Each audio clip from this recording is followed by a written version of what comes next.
Olá, sejam bem-vindos a mais um episódio do Connect ArchiCast, podcast produzido pelo nosso programa de relacionamento de Eliane de Cortaios. Você já sabe, pode acompanhar os episódios pelo Spotify e também pode nos assistir no YouTube. Todas essas informações de novos episódios, novos conteúdos, você fica sabendo através da nossa plataforma connectarc.com.br e também das nossas redes sociais no Instagram, nos perfis @Eliane Revestimentos e @decortaios. E também acessa lá os nossos blogs, eliane.com e decortaios.com. Eu sou Vivian Cipriano, tô aqui mais uma vez com a Cristiane Almeida. Tudo bom, Cris? Tudo bom, e você? Tudo ótimo. E a gente tá aqui também com o nosso convidado de hoje, que é o arquiteto Greg Busquet. O Greg é arquiteto e foi um dos fundadores da Triptych Architecture, com 21 anos de trajetória marcada por projetos e premiações por todo o globo. Em 2021, ele fundou a Architects Office, agência de arquitetura, urbanismo e interior design, com sede no Brasil e em Portugal, com projetos em 3 estados brasileiros, além de criações no Peru, Chile e Portugal. A Architects Office vem se destacando em criações que trazem o ponto de equilíbrio entre o global e o local, o técnico e o artístico, a cidade e a natureza. E é muito do que a gente vai conversar com ele, que está aqui com a gente. Obrigada, Greg, pela tua presença aqui. É um prazer te ter conosco. Muito obrigado a você, Vivian, a vocês duas. É uma honra de estar presente aqui, de fazer um podcast, videocast, aliás. Videocast. Então, muito prazer. A honra é nossa. Como sempre, eu falei no início, né? É sempre um prazer te ouvir, Greg. Estamos ansiosos aí para te ouvir mais um pouquinho. Nosso tema de hoje, então, a gente vai falar sobre transformações, processo de transformação das cidades, né? E não tem como iniciar sem já largar essa pergunta de cara para ti. Nós, recentemente, passamos aí por um processo muito grande de transformação em diversas áreas, né? Falando em profissões, principalmente na saúde, que foi a pandemia de Covid-19, né? Então, falando de profissões, uma que foi muito afetada foi a saúde, mas o nosso segmento, né? O nosso segmento da arquitetura, da construção, foi particularmente tocado, né? A gente falando em moradia, em habitações, em espaços. Como é que vocês passaram por essa transformação? Como é que a arquitetura que vocês praticam passou por essa transformação? Bom, acho um assunto óbvio que a gente fala sempre, porque ele marcou todo mundo e além... Tem como não falar, né? Dessas caixinhas de arquitetura, saúde, etc. Acho que ele marcou individualmente todo mundo. Me marcou vocês, imagino eu.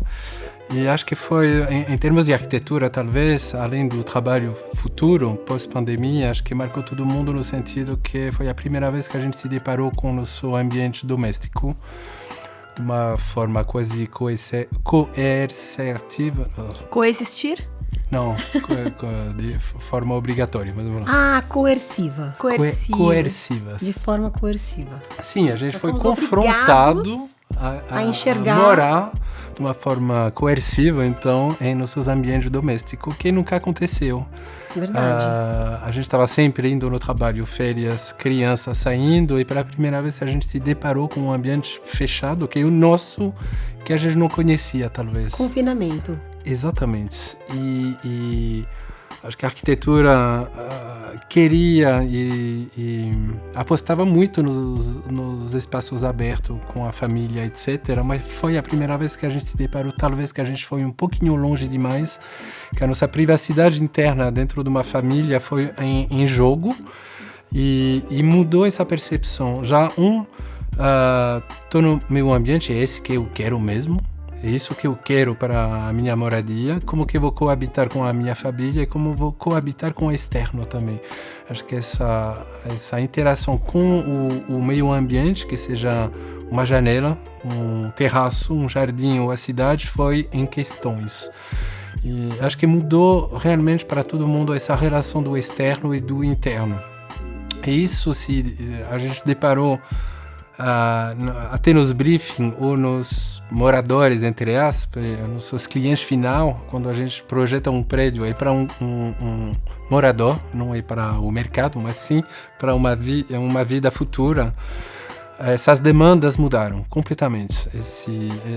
Tentar borrar um pouquinho essa fronteira interna e externa, essa demanda com terraços, com a confrontação com o meio ambiente, a vegetalização dos prédios, e ter vasos ou jardineiras, mas ter uma relação com segurança no início. Acho que isso já começou a passar, não tem mais esse medo da doença ou da pandemia, mas o que ficou é eu quero ter uma relação com o sol, o vento, frio, quente, uma planta, um espaço meu também e uma relação com uma cidade diferente. Acho que a gente viu muito esse lado do circuito curto, talvez. Quando a gente saía de casa era para ir comprar no supermercado do lado e não mais no gigante supermercado. Acho que a gente começou a se reconectar com o bairro, que algumas vezes a gente não conhecia mais. Em vez de pegar o carro, de ir num gigante shopping, o supermercado, a gente começou a redescobrir os pequenos embaixo. Isso é mundial, não só no Brasil.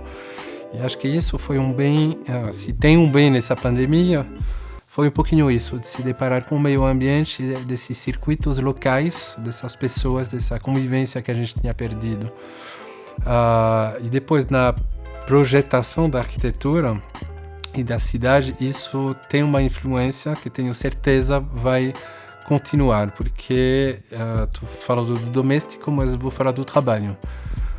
E hoje no meu escritório, esse pós-pandemia, ele existe ainda, sendo que muitos colaboradores experimentaram o home office e eu também.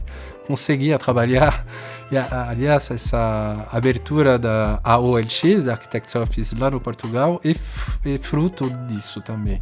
O João, meu sócio lá, que era diretor de arquitetura aqui, foi lá para trabalhar e a gente conseguiu ver com ele e com as equipes que em uma semana a gente conseguiu acertar uma nova maneira de trabalhar. Uma semana? É.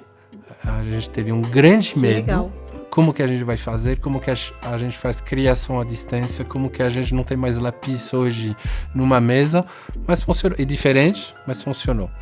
Obviamente a gente quer voltar a trabalhar presencial, por mim é um desejo absoluto, mas alguns integraram isso no dia a dia. Sim. E acho que tem que abraçar um pouquinho isso. E hoje temos 93 colaboradores em São Paulo. 20% é fora de São Paulo. E fora mesmo, tipo, tem alguns no Canadá, Espanha, Brasília, Santa Catarina, Nordeste, e tá tudo bem, é genial. Essa experiência da dematerialização de um espaço de trabalho, ela funciona. E acho que 20% talvez por mim é o máximo, e depende um pouquinho de cada um. Mas experimentar trabalhar, eu amo o Nordeste, mas ir no Nordeste, trabalhar e entre meio-dia e 2 horas fazer kitesurf é uma vida nova. É uma coisa completamente nova. Sim. De voltar a trabalhar depois de fazer isso, é genial. Então, isso é realmente a minha experiência, a experiência do escritório, mas acho que ela é completamente global e temos que integrar isso no dia a dia. Isso vai reformatar um pouquinho o urbanismo das cidades mundiais, com certeza. Então acho que tem uma mudança da microescala e da macro também. Ela não é tão gigante que a gente talvez achava um ano atrás, mas ela vai deixar marcas que acho são positivas, com certeza. As pessoas começaram a repensar do menor para o maior, eu acho. Então, a minha relação com a minha casa, com as pessoas com quem eu vivo, a minha relação com o trabalho, tudo foi sendo repensado. Exatamente, com são o bairro, círculos que vão do pequenininho até o com a gigante. cidade, enfim, e com o planeta. Então, por um lado, olha que interessante, né? Por um lado, a gente rompeu barreiras. E hoje trabalhamos com pessoas do outro lado do mundo, com Acho que muita estava para tranquilidade. acontecer essas mudanças, mas em vez de uma década, ficou um ano. Ficou um ano. E aí, ao mesmo tempo, tem o macro e tem o micro. Então, a gente repensou tanto as relações, expandiu mais a questão do trabalho remoto, e ao mesmo tempo, a gente também migrou para o home office, que é não sair de casa para trabalhar. Então, 2 opostos que funcionaram bem, né? E que por um lado, trouxe melhoria? Você acha Com que certeza absoluta, uma melhoria em termos de eficiência de trabalho. Tá. Em termos de aprendizagem de novas ferramentas, que é justamente esses calls e tudo, evitando um deslocamento de 40 minutos para uma reunião que você pode fazer no escritório, que não precisa ser presencial, então não tem um deslocamento, poluição, uso do carro e perca de tempo. Sim. E aceitação dos atrasos dos clientes, que virou quase uma cultura. Acho que a gente tem uma eficiência sobre assuntos muito importantes e as percas que não tem que negar, e ver a importância do trabalho presencial em conjunto, mas ele tem que ser dedicado a isso. Então podemos pensar um pouquinho melhor essas distribuições de tarefas do trabalho. Porque, querendo ou não, quando você junta várias pessoas no mesmo ambiente e começa a conversar sobre um determinado assunto presencialmente, é um pouco diferente do remoto. Completamente diferente. É muito mais rápido, muito mais emocional. Os resultados também são diferentes, sim, né?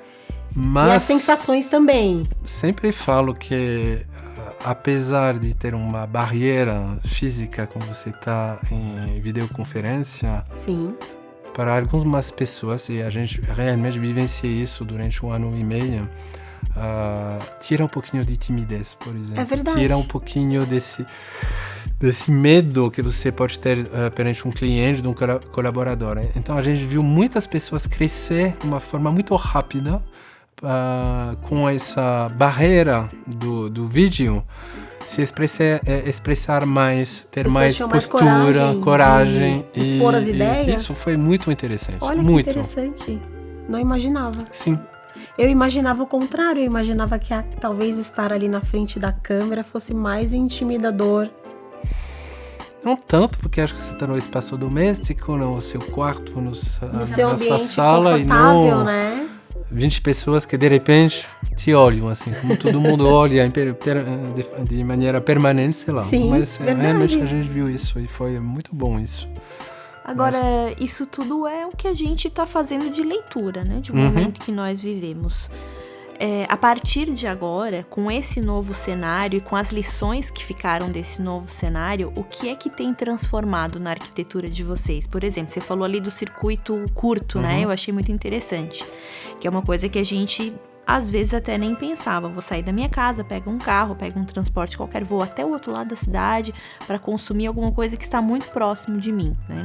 Isso é uma transformação na cidade, isso é uma nova leitura que a gente está fazendo do nosso próprio bairro.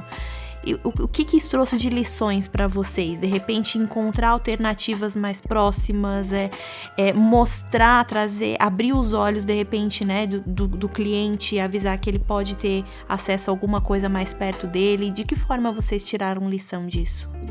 Então, as lições... tem várias. Obviamente, acho que o trabalho no espaço doméstico é a mais visível. E essa questão da privacidade também familiar, de poder ter uma flexibilidade um pouquinho maior hoje nas plantas de apartamentos, onde a gente pode ter sim um escritório que pode se fechar, se abrir, enfim, começar a pensar os espaços sim abertos, mas com possibilidade talvez de fechamento. Mais flexibilidade, exatamente, né? Porque o modelo tradicional são aquelas plantas bem desenhadas, definidas, quadradinhos, então, né? Aberto, mas com possibilidade de ter um canto legal, mais privado, personalizado, né? e privado. E a extração, nesse caso do escritório, por exemplo, interno no layout, nos espaços comuns. Acho que isso foi muito rápido de tentar... Eu acredito muito na hipermixidade, quase. Acho que a gente vai falar disso depois, mas de tentar ter uma oferta urbana com muitas coisas, em vez de deslocamento gigante. Acho que para o bem da humanidade é importante, mas de deslocar, por exemplo, o escritório que está no apartamento ou embaixo do prédio, ter um espaço feito para isso, de até 10 metros dá uma mudança comportamental. Quando você fecha a porta, abre uma outra, você está num outro ambiente, você deixa a família para trabalhar e vice-versa. E acho que esses coworking que a gente está começando a implementar de mais em mais nas áreas comuns, até nas fachadas ativas, que essa loja pode virar um coworking do bairro e não mais só do prédio, tem uma tendência a isso que está sendo de mais em mais procurada. E como a maneira geral de trabalhar está usando de mais em mais esse home office, ele pode ser deslocado justamente nesses lugares e não mais dentro de um apartamento, que acho essa fronteira um pouquinho delicada. Eu acho importante ter umas casinhas, sabe? Família e trabalho. E se o trabalho é só 10 metros mais para baixo, já é uma grande coisa. Eu trabalhei muitos anos. Hoje eu não trabalho mais no sistema de home office. E a minha movimentação foi um pouco ao contrário, porque eu trabalhei muitos anos da minha vida home office e depois, agora na pós-pandemia, é que inverteu. E agora eu não trabalho mais home office. Mas nessa minha longa história de ter o trabalho em casa, uma das dificuldades que eu tinha era justamente isso. Porque parece que você mora no trabalho, né? Então você não... muitas vezes eu brincava com meu marido, eu falava assim, eu preciso fechar aqui essa porta para entender que meu trabalho encerrou e agora eu estou em casa. Então tinha que ter uma separação física ali. E por isso que... simbólica, mas isso, é simbólico, mas é importante, porque senão... Parece que o seu cérebro não consegue separar. Então, essa coisa do coworking, de você sair do apartamento, fechar a porta, descer para o coworking, trabalhar e depois subir, muitas vezes é muito saudável para a parte psicológica do trabalho.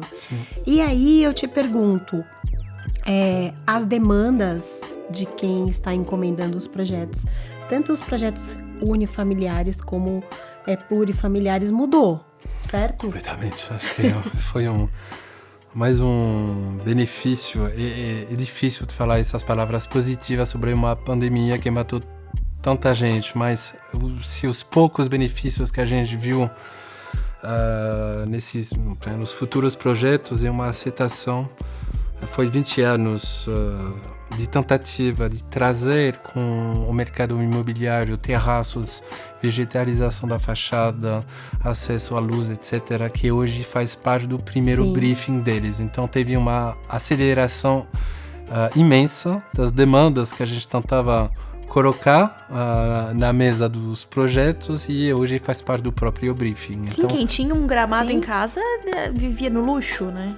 Eu ia perguntar isso para ele, porque na faculdade a gente sempre tem aquela coisa mais teórica, mais descolada da realidade do mercado, quando você estuda ali arquitetura e urbanismo, enfim.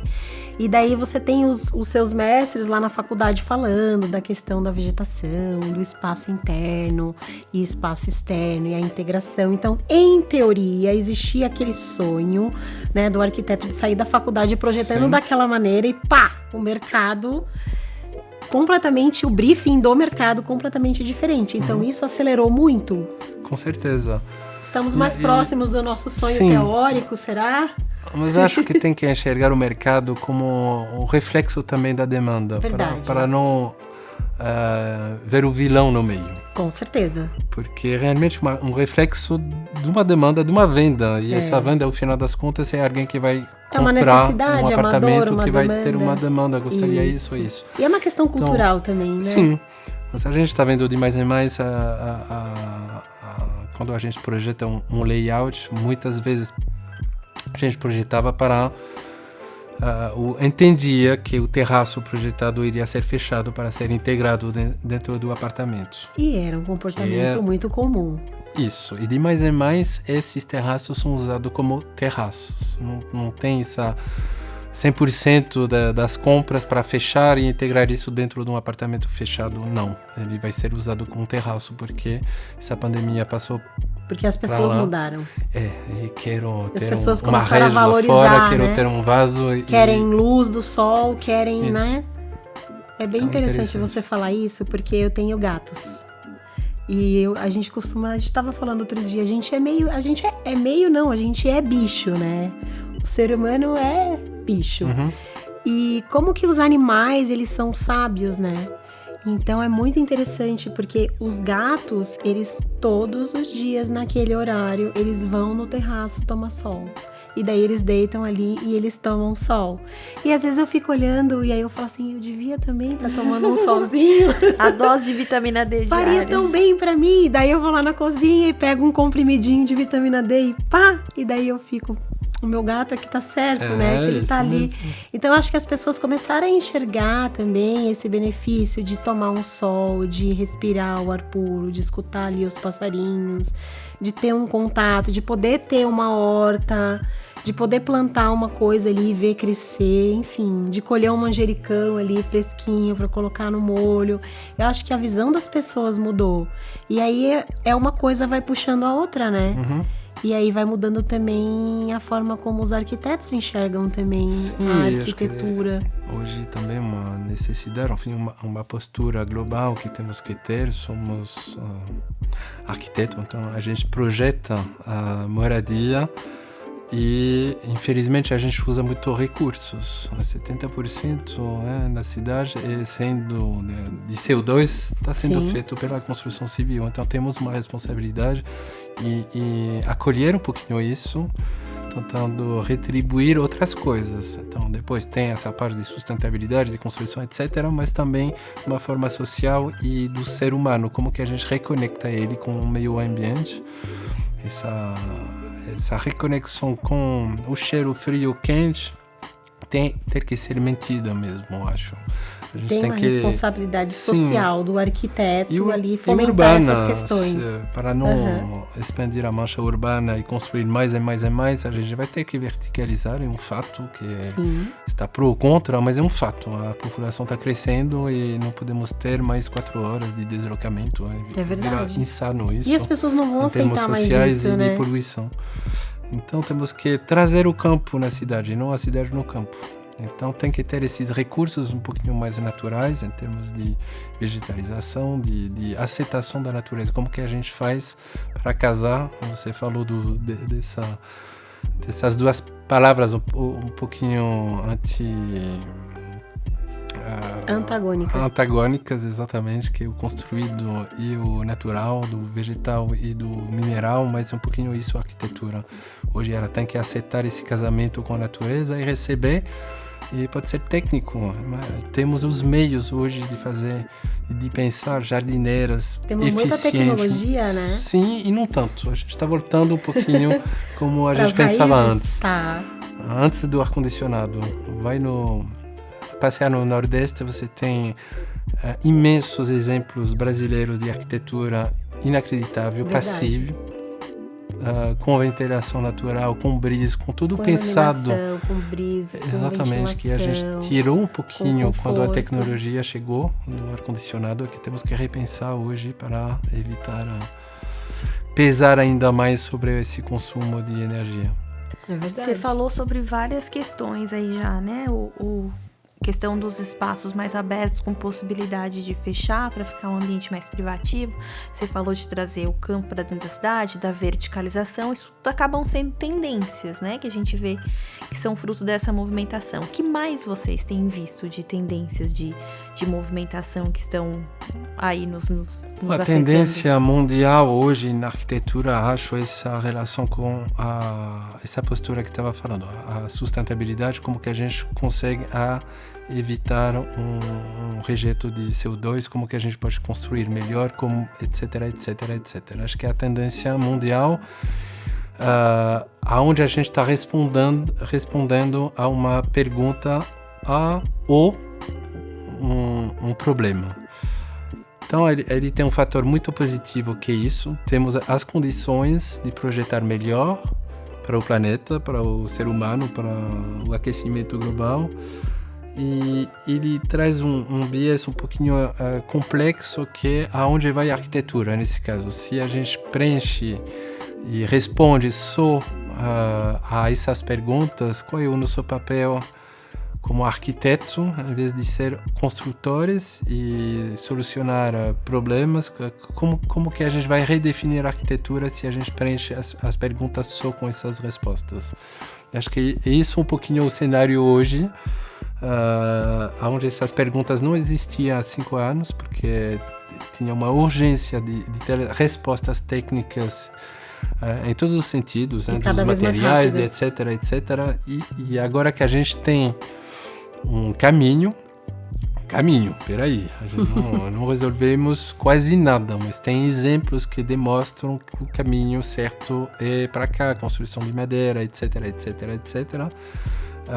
A gente repõe um pouquinho o que a gente tinha deixado de lado, mas qual é a teoria da arquitetura atrás disso? Qual é? Não tenho resposta.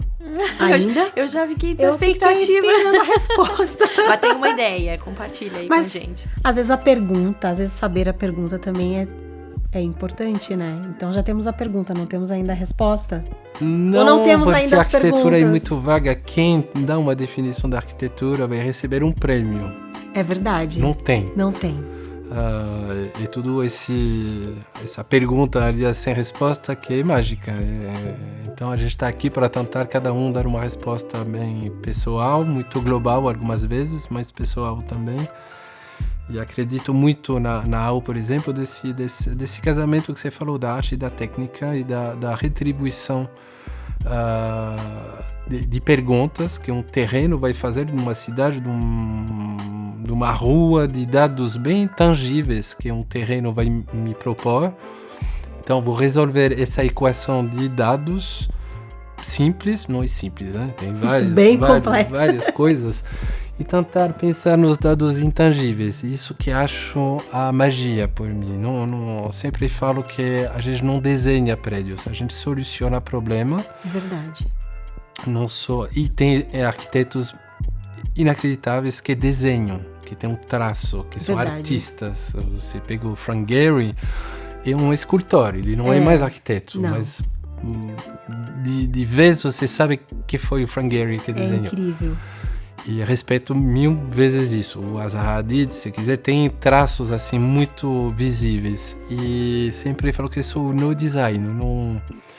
Eu adoraria ser arquiteto artista, mas não me interessa tanto ouvir ópera com uma taça de vinho e desenhar os croquis. Acho que não tenho talento para isso até. Mas nem todas as pessoas são iguais, né? Sim, mas eu gosto dessa resolução de equação de dados que me interessa, de dar uma solução boa e de começar a pegar os intangíveis, que é a sociologia do bairro, por exemplo, a história dela, e começar a esculpir uma resposta dedicada a esse contexto. Que é um ponto de vista diferente. Sim, ser muito contextual. Muito interessante também. Acho que você tem macro conceitos, que são essas grandes perguntas que vai da sustentabilidade, do social, muitas grandes perguntas que temos que responder, mas também tem essas micro que pertencem a um lugar só.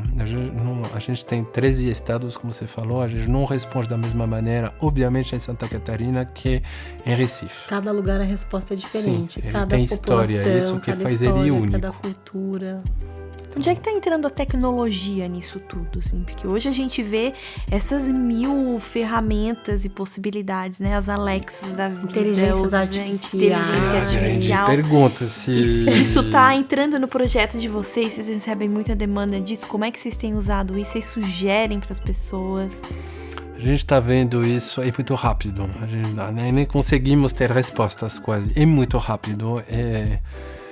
Dá muito medo e ao mesmo tempo tem que, acho, sempre acolher as novas tecnologias, senão daqui 10 anos todo mundo vai rir da gente. É verdade. Tinha medo do telefone, hoje em dia você fala, não, bom, como que a gente pode interagir com isso? Porque acho, em nosso ramo vai ter uma revolução forte e rápida, com certeza. Com certeza. Ainda ontem a gente estava desenhando no papel com lápis, certo? Hoje a gente usa o famoso BIM, que é quase um modelo digital do projeto que a gente está sendo feito em 3D até o cano. Em realidade virtual e a pessoa passeando. É bizarro, são ferramentas, mas quando a gente fala de inteligência que não tinha antes, que era algo digital, artificial, mas não tinha inteligência. Ele era só uma ferramenta ali. E aí que é complexo, mas temos que pensar. E acho muito interessante esse paralelo. Eu acabei de falar como que a gente faz. A gente faz na AO essa análise de dados, que é muito, ao final, analítica, que uma inteligência artificial vai pegar, resolver em 1 segundo. Verdade.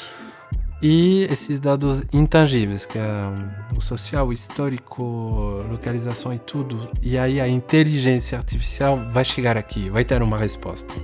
Eu tenho a minha, mas ela vai ter dela. E isso não tenho muitas respostas ainda. O que me dá um pouquinho de medo é a gente saber mais ou menos como funciona. É um deep learning, a máquina vai aprender de dados, os dados em geral são de internet, e tem esse problema do biaisado. Sim. Que foi muito falado numa época sobre a inteligência artificial, quando você só olha a história da humanidade por internet, tem um bias que está dentro de quem colocou esses dados. A gente estava falando sobre isso. Então tem uma repetição, da narrativa, né? Uma repetição do que foi feito antes. Então, se tinha racismo antes, numa seleção natural de RH, ele vai reproduzir isso porque isso que ele achou que ele aprendeu. Tem um bias muito perigoso aqui, que a inteligência artificial está tentando tirar. Mas qual é o bias da arquitetura? Isso é a grande pergunta. Ele vai Qual é o deep learning? Ele vai ver dos grandes mestres? Ele vai ver de quê? Aonde ele está achando a poesia que a gente está tentando achar? Não falando que ele não vai conseguir. Vai ser uma resposta diferente e me dá um pouquinho de curiosidade, aflição, medo e optimismo. Eu também fico super curiosa e eu fico me perguntando, será que... A gente estava até conversando sobre isso no outro papo, a questão da alma, a questão da sensibilidade, a questão da subjetividade, a questão do ponto de vista humano que o projetista humano tem e que a máquina ainda não tem. Não sabemos se terá ou não, né? Acredito que o componente humano ela não vai ter, né? Porque ela não é humana. Sim. E essa questão do storytelling mesmo, do que você falou, da poesia, sabe? Sim, é o intangível e eu acho absoluto esse. E aí eu acho que nesse ponto entram os arquitetos humanos. Eu vejo um pouco dessa forma. Esperamos que sim, né? Eu vejo um pouco dessa maneira, sabe? Sim. Porque por mais que a inteligência ela consiga com velocidade processar muito mais informações, né? Mas tem todas essas questões que você colocou e não tem essa poesia, não tem essa criatividade. Mas acho que temos que não deixar de lado. Acho que com certeza super não. Curioso acho que podemos usar, ver como né? que ela pode usar. Já tem alguns programas que resolvem plantas. Sim. Então, qual é o bias dessa planta? Como que ele resolveu isso? Quais são os dados dele em termos de dimensões, de insolação, de moradias? Não sei o que tem dentro desse algoritmo. Verdade. Mas ele resolve. Resolve. Aí resolve sim. E aí traz novas perguntas. Daí você olha e fala, não tinha pensado nisso antes, nessa possibilidade. Podemos talvez usar essa ferramenta para ganhar muito tempo e resolver outras. E fazer outras perguntas, poesia, né? Talvez vai ficar maior, sei lá, não sei. Mas estou muito curioso. Também estou curiosa. Você falou ali do profissional que coloca uma ópera, toma um vinho e desenha, né? Que você não tem esse perfil. Qual é o seu perfil, né? O que te inspira, Greg? De que forma você cria? Bom, vou fazer o contraponto desse arquiteto que eu chamo de artista. Tem aquele mais engenheiro, que dá uma resolução absolutamente técnica e perfeita de um projeto. E sempre falo um pouquinho essas duas figuras, porque no Brasil elas estão super presentes. Verdade. Por questões de desenvolvimento muito rápido da cidade, muitas coisas podem explicar essa dicotomia entre um e outro, que o primeiro é, por mim, a encarnação absoluta do estudante saindo da faculdade, como você bem falou. O arquiteto ele ele quer revolucionar o mundo. E gênio. E tem que pensar assim. E traço. E depois se depara com o mercado que talvez tem o perfil do arquiteto mais engenheiro. E aí tem uma dualidade aqui que não tem que ter. Então eu enxergo no meio exatamente uma resposta muito simples e fácil para atender o mercado. E por quê? Porque senão a cidade se faz sozinha. Eu sou europeu, tenho esse sotaque francês, da França ou da Europa, aonde o poder público tem um grande poder sobre o planejamento urbano. Ele tem, com regras muito grandes, que seja social, que seja de planejamento de grande bairro, aonde o mercado vai se inserir, né, em forma de PPP, etc. Mas quem manda sobre as regras sociais e etc. é o público. Aqui, infelizmente, não temos tanto poder. E daí o mercado faz a cidade. Eu falo muitas vezes, faz 20 anos que moro em São Paulo e já há 10 anos já falava nem um velho. Tipo, antigamente tinha uma loja aqui, tinha um barzinho aqui, agora tem prédios. Porque você está vendo, a celeridade de mudança urbana é assustadora. A então, cidade ou é viva, você né? entra para participar dessa mudança como arquiteto nesse mecanismo maior, ou você não entra e fala, não é para mim, é o vilão. Então tenho essa postura muito de tentar achar um meio termo entre essas duas figuras para responder e fazer a cidade, senão estou fora e não quero estar fora. Acho importante os arquitetos participar. Ela vai crescendo. Sim. E não só o mercado, as pessoas também, né? Tem a informalidade também, a cidade vai se desenvolvendo ali. Sim, que meio isso é genial. Fora do controle. É a poesia, a informalidade, esse organismo quase vivo que cresce sozinho. Não sozinho, olha, são pessoas atrás. É verdade. Qual é o papel do arquiteto nisso, dessa movimentação toda? Porque ele não pode ser um agente 100% passivo, ver as coisas acontecendo e só seguindo, resolvendo, né, solucionando questões.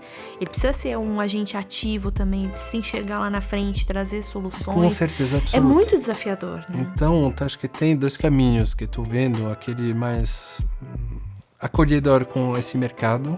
Uma vez que você aceita e abraça a ideia que em conjunto a gente pode mudar a cidade, e não eu sozinho ou você sozinho, mas sim em conjunto, a gente consegue avançar um pouquinho melhor. Porque tem um diálogo e se não tem um grande poder público, vamos fazer nós. Acho que hoje tem uma nova geração de incorporador. Não vou falar que a antiga é ruim, mas uma nova forma de pensar onde o propósito da vida tem um pouquinho mais de peso. Essas pessoas viajaram pelo mundo, todo mundo viajou, aliás, com a democratização das passagens antes da pandemia, que hoje está bem mais caro, mas por que não tem um prédio tão bonito na minha cidade? Por que não tem uma praça, um espaço público melhor resolvido? E quem faz, que é a incorporação imobiliária, tem também talvez essa postura hoje de deixar um legado e não só fazer um empreendimento que vai render dinheiro. E está tudo bem, é isso a vida. A gente está morando nesse sistema, como que a gente pode usar esse sistema para fazer melhor? Então tem essa postura do legado, de ter um propósito. E aí o arquiteto pode ajudar justamente a pensar esse legado. E acho que mesmo na microescala, que a arquitetura, o fato de já considerar os térreos e a junção do espaço público e privado de uma outra forma muda radicalmente até um bairro. Acho que você pode ver na Vila Madalena, que onde a Ideias Árvores, que é uma incorporadora, começou a ter esse pensamento, trouxe essa ideia da fachada ativa também. A fachada ativa é colocar uma loja na calçada e não mais uma barreira com um recuo de 5 metros, onde você vai ter um prédio, onde a densidade Paris é 7 vezes mais denso que São Paulo, quase. É maluco isso, porque os prédios estão longe, não tem mais esse espaço público um pouquinho mais com atritos, o atrito positivo, estou falando, de se confrontar um pouquinho mais, de ter lojas, se tem lojas, tem menos insegurança, porque tem mais pessoas e começa a ter um circuito curto e você começa a ativar um pouquinho a cidade, andar no a cidade bairro. A pé. Sim. E essa oferta, essa mixidade de oferta que estou falando é muito importante. Para não criar áreas muito ermas e só exclusivamente residenciais, onde você tem que andar quilômetros para... Então, mesmo sendo micro essa arquitetura, quando tem um prédio assim, um segundo, um terceiro na mesma rua, você começa a ter sim um impacto sobre uma cidade. Verdade. E mudar as mentalidades. Que as mentalidades, esses preconceitos que tinha antes, a loja não vai funcionar, tem insegurança, mas se a gente faz, a insegurança vai diminuir. Tá bom, vamos aceitar, e a gente está vendo os efeitos positivos de tudo isso e da mixidade social. E mais é mais, tivemos que lutar muito sobre esses produtos entre as diferentes. São apartamentos de 300 metros, não podemos ter hoje a mesma entrada que com esses apartamentos de 60 metros, são públicos diferentes. Sim, mas ao final das contas, esse público de 60 e aquele que vai comprar de 300 daqui 20 anos, é o mesmo. É uma segregação quase de faixa etária e não mais social. Então, está começando a mudar um pouquinho. Depois, segundo passo, vai ter que ter sim uma integração social de públicos diferentes, que foi o plano diretor de 2014. A gente está no meio dessa mudança hoje, porque abriu brechas, infelizmente, que não deu certo. Esses apartamentos menores, sem vaga, que devia ser muito mais barato, mais acessível ao público da periferia, foi comprado pelos investidores para fazer Airbnb, short stay, etc. A gente não conseguiu esbarrar e pensar em todas essas possibilidades. Mas a ideia inicial era isso, tentar começar a ter uma mixidade social um pouquinho maior e não ter esses guetos sociais dentro da cidade. Isso vai participar de ter outros públicos que vão se integrar, não tem problema. Os exemplos fora do Brasil são... tem um monte onde deu certo, que talvez esse público com menos renda, que vai trabalhar na loja do lado ou no apartamento de alguém que tem um pouquinho mais de dinheiro, começa a triangular com umas ofertas e demandas em loco e não mais separado. Então isso eu acho muito importante. O que é um projeto transformador? Isso, é esse. Exatamente esse, acho. É o projeto transformador que transforma a cidade? Que eu não sei se transformador, a arquitetura em si é tão interessante nesse caso. Acho que sim, o programa, a oferta social, programa de flexibilidade, de sustentabilidade, citou, né? Pode ser um prédio e amanhã, residencial, amanhã, daqui 5 anos, vai ser corporativo. Vamos pensar isso antes, em vez de ter retrofit pesadíssimo ou destruir um prédio. Acho que tudo isso é o... Eu vejo muito como arquitetura social, né? É um termo que a gente... É um elemento maior de segregação à arquitetura, enfim, à cidade. Exatamente, então... que é uma arquitetura muito inteligente, pensada não para o hoje, mas para ser perene. Né? Ela não pensa só na sua necessidade, ela pensa na necessidade do outro, de quem vai transitar. Ela inclui a questão do belo, né? Porque a beleza importa também. Sim. Né? Um exemplo muito prático, um fio de ar-condicionado saindo para fora não vai agregar para a cidade. Então eu acho que é um termo que engloba tudo. Acho que seria... Ele é possível, é uma utopia, tá longe de ser alcançada, essa arquitetura social ideal? Não. Acho que não, acho que a gente começa a existir e dar resultados positivos em várias cidades onde tem esse lado mais obrigatório da mixidade social, que são decisões políticas que seria da União até, não mais do governo. E a gente está vendo em outros países que funciona, são baby steps assim, mas...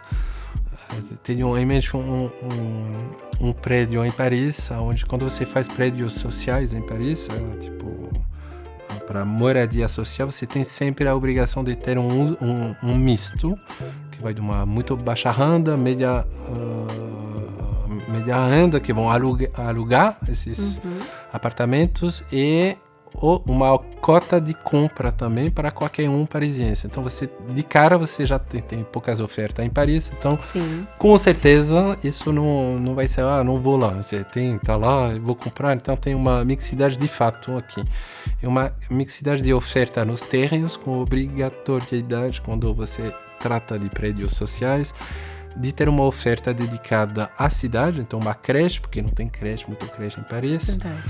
E uma mixidade foi esses testes que foram feitos em bairros nobres e ultra nobre. Todo mundo está com medo? Não. Esse circuito curto foi quase orgânico. Exatamente essa baixa renda começou a trabalhar na loja do lado ou para o morador de cima.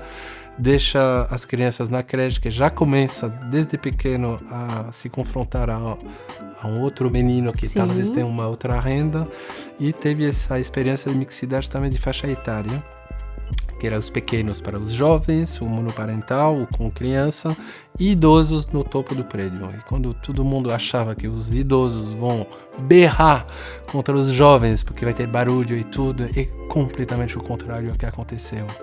Os idosos estão felizes da vida, de ver vida, de ver jovens. E os jovens que têm filhos, quem eles vão chamar à noite para sair? O velhinho que tem em cima para guardar o pequenininho. E ele vai trazer comida para ele porque ele não consegue... Enfim, tem uma micro sociedade que pode ser pensada. Peraí, então estou falando tudo super positivo assim, mas são pistas que a gente pode pensar.